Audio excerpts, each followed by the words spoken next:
একদিন রাসূল সাল্লাল্লাহু আলাইহি ওয়াসাল্লাম সাহাবাদের মাঝে উপস্থিত ছিলেন।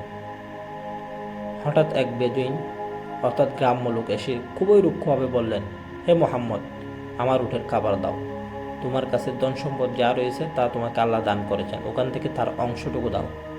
লোকটি চাইতেছে সাহায্য, কিন্তু তার সাহায্য চাওয়ার ভঙ্গিটা ছিল ভিন্ন, খুবই রুক্ষভাবে, অভদ্রভাবে।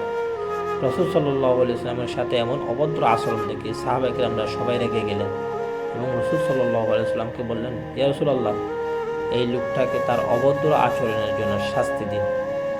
তখন রাসূল সাল্লাল্লাহু আলাইহি ওয়াসাল্লাম মুচকি হেসে বললেন, তোমরা তাকে কিছু দাও।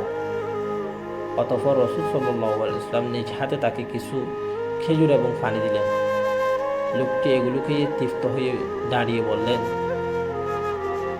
আপনি এমন একজন মহান মানুষ যে কখনো দান সৎকার করতে কার্পণ্য করেন না।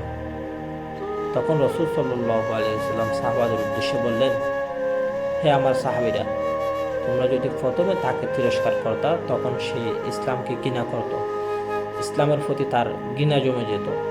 এখন আমি তাকে মহব্বত করেছি, দয়া দেখিয়েছি, এখন সে আমাদের একজন ভাই হয়ে গেছে।